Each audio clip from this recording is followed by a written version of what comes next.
Bab 348. Menelan pil emas.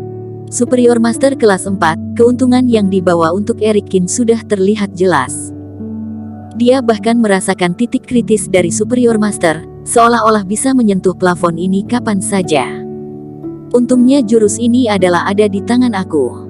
Eric Kin memandangi mayat layu di lantai, lalu melihat lagi sepasang tangan sendiri. Keuntungan dari jurus Spirit Eater ini terlalu tinggi, godaan seperti ini sangat sulit untuk membuat orang menolak. Tetapi benar-benar menggairahkan Eric Kin, sama sekali bukan Superior Master ini, tetapi adalah monster buas itu. Metode budidaya monster buas sangat berbeda dari budidaya orang biasa. Mereka juga menggunakan cara pertapa abadi untuk meningkatkan basis kultivasi mereka, mengandalkan Reiki untuk meningkatkan basis kultivasi mereka. Oleh karena itu, dalam tubuh mereka telah membentuk pil, keuntungan seperti ini jauh melebihi jurus Spirit Eater.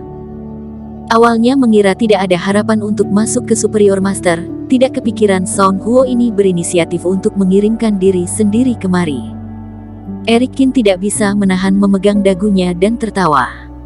Dia berjalan ke depan monster buas ini, lalu mencabut pedang King Tong, memotong diafragma dia sedikit demi sedikit.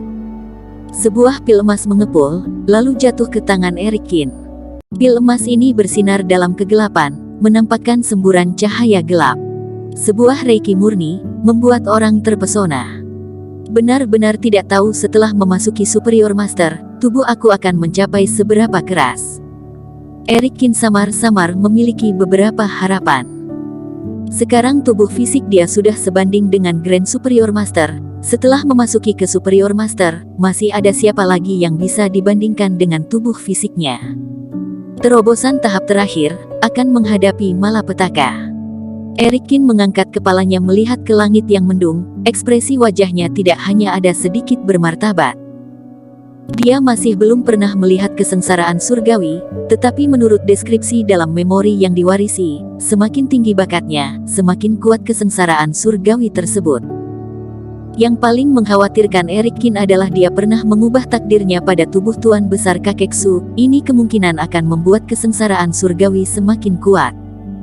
Eric Kin menyimpan pil emas, lalu menepuk-nepuk kepala kecil Firefox, tersenyum. Kali ini telah berjasa, tunggu aku menyelesaikan masalah, pasti akan mengajak kamu pesta dan memakan mewah. Firefox menggunakan kepala kecilnya mengusap telapak tangan Eric Kin, kelihatan cukup lucu. Namun pada saat ini, ada sepasang mata dalam kegelapan, sedang memandang segala sesuatu dengan dingin. Setelah kembali dengan membawa Firefox, Eric Kin tidak menelan pil emas. Dia menghitung waktunya sebentar, jarak pertempuran dengan Jack Su masih tersisa 9 hari. 9 hari seharusnya sudah cukup. Eric Kin berpikir dalam hati, hanya saja. Terobosan kali ini, seharusnya harus mencari sebuah tempat yang tenang. Jika tidak pasti akan membawa bencana. Mengenai di mana tempat yang aman ini, Eric Kin memikirkannya semalaman, akhirnya memutuskan untuk kembali ke Sekte Qin atau pergi ke kediaman Dewa Pengobatan. Setelah berjuang sekian lama, Eric Kin akhirnya memutuskan untuk pergi ke Silver City. Keesokan harinya, Eric Kin lalu membawa Bella Fang, berangkat ke Silver City. Kemana kita mau pergi? Kamu tidak akan tiba-tiba melarikan diri kan? Bella Fang bergumam. Eric Kin bercanda dan berkata, kenapa? Apakah kamu tidak berharap aku melarikan diri? Melarikan diri juga lumayan baik, kata Bella Fang. Meskipun mengatakan demikian, tetapi Eric Kin jika benar-benar melarikan diri, maka citranya di hati Bella Fang akan sangat berkurang. Setelah melalui berjam-jam, Eric Kin dan Bella Fang datang ke depan pintu Sekte Qin. Sejak akhir sekte hancur, Sekte Qin telah menjadi aliran nomor 1 di Silver City. Meskipun skala saat ini belum diperluas, tetapi setidaknya tidak akan terganggu oleh orang. Sekte Qin, apa hubungannya ini dengan kamu? Bella Fang bertanya dengan sebuah ekspresi bingung. Eric Kin tersenyum, tidak menjawab. Dia membawa Bella Fang memasuki ke sekte dengan langkah besar, begitu memasuki, lalu dihentikan oleh 2 orang. Berhenti. Di sini adalah situs kunci Sekte Qin, siapa kamu? Kedua murid sekte memandang Eric Kin dengan sebuah wajah yang waspada. Eric Qin berkata, memberitahu Yinayan, katakan bahwa Eric Qin sudah kembali. Eric Qin. Kedua orang saling memandang sekilas kemudian berkata dengan terkejut, Anda adalah ketua partai. Menurut kamu? Eric Qin tertawa. Dua orang buru-buru membungkuk badan dan berkata, telah bertemu ketua partai. Aku segera pergi memberitahu ketua Yan. Kemudian, salah satu orang berlari kembali dengan cepat. Dalam sekejap, Yinayan lalu bergegas ke arah depan pintu. Ketika dia melihat Eric Qin, sebuah rona merah dan kejutan tiba-tiba muncul di wajahnya. Qin, ketua partai, mengapa Anda kembali? Yinayan berkata dengan lembut. Eric Qin berjalan maju dan berkata, aku perlu bertapa 10 hari, kamu membantu aku mengatur sebuah tempat. Ketua partai, apakah Anda mau membuat terobosan? Yinayan bertanya dengan terkejut. Eric Qin mengangguk kepala dan berkata, iya, jika tidak terjadi kecelakaan, seharusnya sudah bisa masuk ke Superior Master. Selamat untuk ketua partai. Yinayan dan para murid partai berteriak bersama. Eric Qin melambaikan tangannya dan berkata, carikan aku sebuah tempat yang tenang, sebaiknya tanpa ada bangunan di sekitarnya. Semakin terpencil semakin baik. Baik, aku akan mengaturnya sekarang. Yinayan segera menyetujui. Ngomong-ngomong, ini adalah adik perempuan aku, beberapa hari ini merepotkan kamu untuk menjaga. Eric Qin memandang ke arah Bella Fang dan berkata. Namun bagaimana dengan Bella Fang? Dia sedang menatap Yinayan dengan sebuah wajah waspada, pandangan matanya penuh permusuhan. Mohon ketua partai jangan khawatir. Kata Yinayan, aku akan mengatur seseorang untuk menyiapkan makanan sekarang. Tidak perlu, aku ingin bertapa secepat mungkin.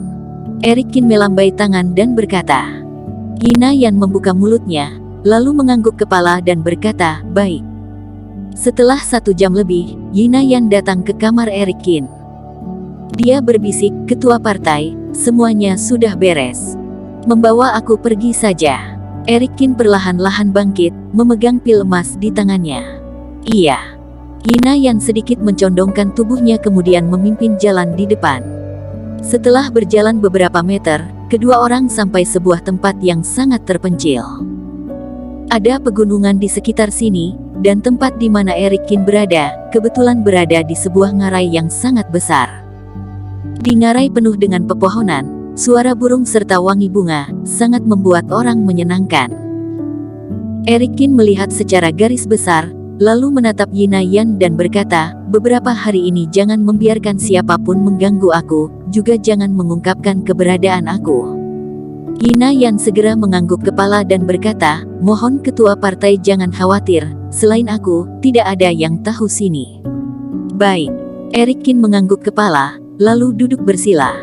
Setelah beberapa saat, Eric Qin mengerutkan kening dan berkata, kamu sudah bisa pergi. Ah. Yinayan tercengang, lalu mengangguk kepala dengan tergesa-gesa, aku akan pergi sekarang. Sangat cepat, lingkungan sekitarnya benar-benar menjadi sangat sunyi. Eric Qin mengeluarkan pil emas ini dari cincin penyimpanan.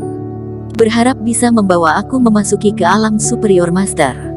Eric Qin menarik napas dalam-dalam dan berkata perlahan-lahan.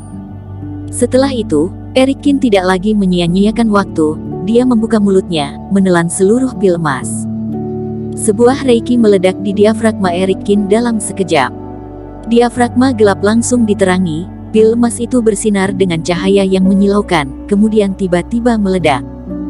Semua reiki hampir berubah menjadi substansi, memenuhi seluruh diafragma. Bersambung. Terima kasih telah menonton video ini sampai akhir. Jangan lupa subscribe dan nantikan kisah episode selanjutnya hanya di Novel Story. Salam.